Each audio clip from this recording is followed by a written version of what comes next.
देखिए, अब अपना टॉपिक है प्रकाश का परावर्तन, जो कि इस चैप्टर का नाम भी है। इंग्लिश होता है रिफ्लेक्शन ऑफ लाइट। पर इसको थोड़ा सा समझते हैं यहाँ पे। जब प्रकाश के किरण एक माध्यम से चलकर किसी दूसरे माध्यम के सतह से टकराती है तो पुनः पहले माध्यम में ही लौट जाती है। प्रकाश के इसी घटना को प्रकाश का परावर्तन कहते हैं। जैसे कि समझिए, आप यहाँ पे अगर शीशा रखते हैं, जैसे इसको समझिए, आप यहाँ पे एक शीशा रखे हैं और यहाँ पे प्रकाश की किरण आ रही है, टॉर्च जला रहे हैं, तो वो टॉर्च जब जब जलाइएगा तो शीशा से टकरा के इधर प्रकाश लौट जाएगी कि नहीं लौट जाएगी? लौट जाएगी। तो इसी घटना को प्रकाश के मतलब प्रकाश की किरण जब एक माध्यम से चलकर दूसरे माध्यम के सतह से टकराती है तो पुनः पहले माध्यम में लौट जाती है। जैसे आएगी पहले माध्यम में ही लौट जाएगी, इसको पार नहीं ना करेगी, लौट जाएगी ना। तो बस इसी लौटने की घटना को प्रकाश का परावर्तन कहेंगे। इतना समझ के अगला है परावर्तक सतह, यानी प्रकाश जिस सतह से टकराकर अपने ही माध्यम में लौटता है उसे परावर्तक सतह कहते हैं। अब आइए, प्रकाश की किरण आई और यहाँ से ना टकराई, इस सतह से टकरा के वापस लौट गई, तो इस सतह को क्या कहेंगे? प्रकाश के परावर्तक नहीं, सॉरी, परावर्तक सतह बोलेंगे। ठीक है। अब आइए इसके बाद हम देखते हैं कि परावर्तक सतह की प्रकृति के अनुसार परावर्तन दो प्रकार के होते हैं। परावर्तन मतलब लौट जाना, एक घटना है जो कि प्रकाश की किरण लौट जाती है, उस घटना को प्रकाश का परावर्तन कहते हैं। परावर्तन दो प्रकार का होता है सतह के आधार पर, एक होता है नियमित परावर्तन, दूसरा होता है अनियमित परावर्तन। तो नियमित परावर्तन जान जाते हैं। रेगुलर रिफ्लेक्शन क्या है? जब प्रकाश की किरण किसी चिकनी और चमकीली सतह पर पड़ती है तो वे नियमित रूप से परावर्तित हो जाते हैं। ऐसे परावर्तन को नियमित परावर्तन कहते हैं। जैसे कि चिकनी भी है, चमकीली है, यहाँ पे प्रकाश की किरण आएगी और नियमित रूप से परावर्तित हो जाएगी। जैसे कि एक आई एक गई, अगर टोटल 3 आती है तो 3 जाएगी। वैसे तो हम गिने नहीं सकते ना, लेकिन ऐसे हम कल्पना करते हैं कि जितना आएगी उतना पूरा का पूरा परावर्तित हो जाएगी, तो इसको बोलेंगे नियमित परावर्तन।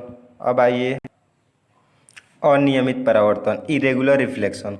जब प्रकाश की किरण रुखड़ी और चमकीली सतह पर पड़ती है तो वे अनियमित रूप से परावर्तित हो जाते हैं। ऐसे परावर्तन को अनियमित परावर्तन कहते हैं। जैसे चमकीली होगा तो ही प्रकाश उस माध्यम में लौटेगा, लेकिन रुखड़ी होता है तो इधर से आएगा इधर जाएगा, इधर से आएगा इधर जाएगा, इधर से आएगा, और किधर से आएगा किधर जाएगा पता नहीं होता है, इसलिए इसको अनियमित परावर्तन कहते हैं। आगे देखिए, मस्त टॉपिक है समतल दर्पण से प्रकाश का परावर्तन। इसको आप समझ जाएंगे, काफ़ी काम आएगा। तो चलिए देखिए कि मान गई ब्लू ब्लू दिख रहा है, समतल दर्पण है और यहाँ से प्रकाश की किरण आ रही है किसी दीप्त पदार्थ से जो प्रकाश उत्सर्जित करता है उसे। ये प्रकाश की किरण आई ए और बिंदु ओ पर पड़ी। समतल दर्पण के बिंदु ओ पे प्रकाश की किरण पड़ी। कौन किरण है? ए ओ। और यहाँ से फिर ये लौट के चल गई उसी दिश मतलब माध्यम में, कि वो भी उसी माध्यम में चल गई, इधर से आई इधर चल गई। अगर इधर से आती तो इधर जाती, और ऐसे आती तो और ऐसे जाती। अब यहाँ पे देखिए, जो किरणें आती हैं ना, जो किरणें दर्पण पे पड़ती हैं ना, उसको आपतित किरण कहते हैं। इंग्लिश में इंसिडेंट रे बोलते हैं। और जो किरणें टकरा कर लौट जाती है, परावर्तन हो जाता है ना, तो उस किरण को बोलते हैं परावर्तित किरण। अब आइए, बीच में एक अभिलंब का हम कल्पना करते हैं जिसको इंग्लिश में बोलते हैं नॉर्मल। और जिस बिंदु पे प्रकाश की किरण आपतित होती है उसको बोलते हैं आपतन बिंदु। इतना हम जान गए। अब थोड़ा सा ये भी समझ ले कि है अभिलंब है आपतित किरण है, इसके बीच के कोण को बोलेंगे आपतन कोण और सूचित करेंगे आई से। उसी तरह अभिलंब और परावर्तित किरण के बीच के कोण को बोलेंगे परावर्तन कोण, सूचित करेंगे आर से। अब परिभाषा भी जान जाते हैं आपतित किरण का। आपतित किरण क्या है? इंग्लिश है इंसिडेंट रे। वह किरण जो दर्पण के सतह पर पड़ती है आपतित किरण कहलाती है। देखिए दर्पण के सतह पर कौन किरण पड़ रही है? ए ओ ना, तो ए ओ कौन सी हो गई? आपतित किरण हो गई। समझ गए? अब इसी तरह आगे देखते हैं, स्क्रीनशॉट ले लीजिए। आपतन बिंदु यानी दर्पण के सतह पर स्थित वह बिंदु जहाँ आपतित किरणें पड़ती है उसे आपतन बिंदु कहते हैं। जैसे कि इसी तरह चित्र था, इधर से आया इधर गया, हई ओ था, हई ए था, हई बी था, तो ये बिंदु है आपतन बिंदु। इधर किरण आएगी इधर जाएगी, आपतित किरण ही है, परावर्तित किरण ही है, आपतन बिंदु है, अभिलंब है।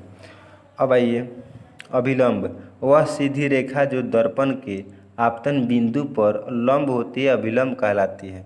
दर्पण के आपतन बिंदु पर अभिलंब है उसको क्या बोलेंगे? दर्पण के आपतन बिंदु पर लंब है उसको क्या बोलेंगे? अभिलंब बोलेंगे, इंग्लिश में नॉर्मल। आपतन कोण, अभी तक परिभाषा समझा है आपको। आपतित किरण तथा अभिलंब के बीच के कोण को आपतन कोण करेंगे, इसे आई से सूचित करते हैं। अब देखिए परावर्तन कोण, एंगल ऑफ रिफ्लेक्शन। परावर्तित किरण तथा अभिलंब के बीच के कोण को परावर्तन कोण कहते हैं, इसे आर द्वारा सूचित करते हैं। अब सबसे बढ़िया, सबसे इम्पोर्टेंट और सबसे VVI है प्रकाश के परावर्तन के नियम।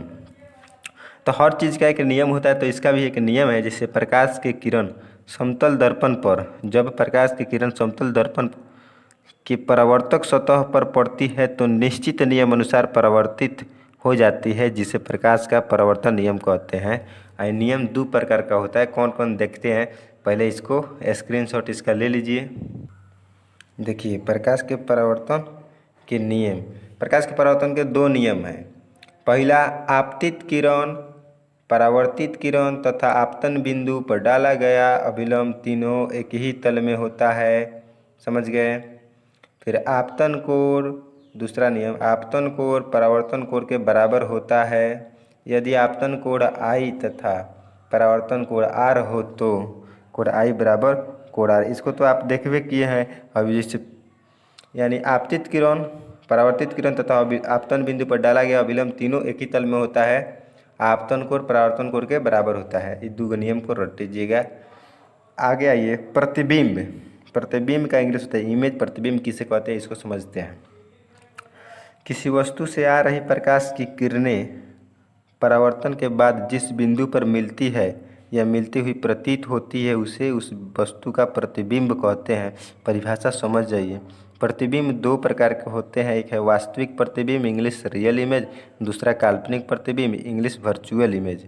वास्तविक प्रतिबिंब किसे कहते हैं? तो किसी वस्तु से आ रही प्रकाश की किरणें परावर्तन के बाद जिस बिंदु पर अभिसारित होती है उसे वास्तविक प्रतिबिंब कहते हैं।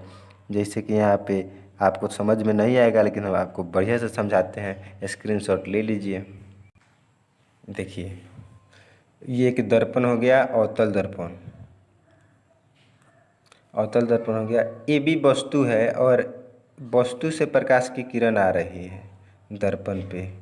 तो दर्पण की आ रही है और परावर्तन होके जो परावर्तित किरण है जिस बिंदु पे मिलेगी बस वहीं पे प्रतिबिंब बनेगा। तो किस बिंदु पे मिल रही है? यहाँ पे मिल रही है, तो A', B' प्रतिबिंब बना। यहाँ पे मिल रही है ना। दो परावर्तित किरणें मिलेगी तबे प्रतिबिंब बनेगा। आइए काल्पनिक प्रतिबिंब सुनते हैं, देखते हैं कि किसी वस्तु से आ रही प्रकाश की किरणें जिस बिंदु पर अपसारित होती है उसे काल्पनिक प्रतिबिंब कहते हैं। अभी हम लोग पढ़े अभिसारित होती है। देखिए अभिसारित हो रही है ना, एक बिंदु पर मिल रही है तो वास्तविक प्रतिबिंब। अपसारित होती है जैसे कि यहाँ पे अपसारित होती है, मिल नहीं रही है, इसको ज़बरदस्ती मिलाया जा रहा है डैश डैश करके, तो ये क्या है? काल्पनिक प्रतिबिंब है। अब थोड़ा सा देख लेते हैं अंतर, वास्तविक प्रतिबिंब तथा काल्पनिक प्रतिबिंब में अंतर। वास्तविक प्रतिबिंब, काल्पनिक प्रतिबिंब। वास्तविक प्रतिबिंब में यह किरणों के अभिसारित होने से बनता है, काल्पनिक प्रतिबिंब यह किरणों के अपसारित होने से बनता है। दूसरा, हमेशा उल्टा बनता है वास्तविक प्रतिबिंब, हमेशा सीधा बनता है काल्पनिक प्रतिबिंब। वास्तविक प्रतिबिंब देखिए पर्दे पर प्राप्त किया जा सकता है, काल्पनिक प्रतिबिंब पर्दे पर प्राप्त नहीं किया जा सकता है। वास्तविक प्रतिबिंब दर्पण के सामने बनता है, काल्पनिक प्रतिबिंब दर्पण के पीछे बनता है। एक और बात, जिस पे आप अपना चेहरा देखते हैं ना, जो आपके घर में शीशा लगा है, वो समतल दर्पण है। समतल दर्पण पर काल्पनिक प्रतिबिंब बनता है, ठीक है। दर्पण के पीछे दिखाई देता है इसलिए। Okay, good. बहुत बहुत शुक्रिया। आप देखें, अगर समझ में आया तो लाइक कर दीजिए और कमेंट। अच्छा, जो भी आपका डाउट है कमेंट कीजिए, हम आपको उस आपका डाउट क्लियर करेंगे। और सब्सक्राइब कर दीजिएगा। देखिए नया चैनल सपोर्ट का ज़रूरी, मतलब I need your support bro. तो सपोर्ट का ज़रूरत है हमें। आपको इस पे मैथ भी मिलेगा और सभी सब्जेक्ट मिलेगा, आगे देखिएगा। शुक्रिया।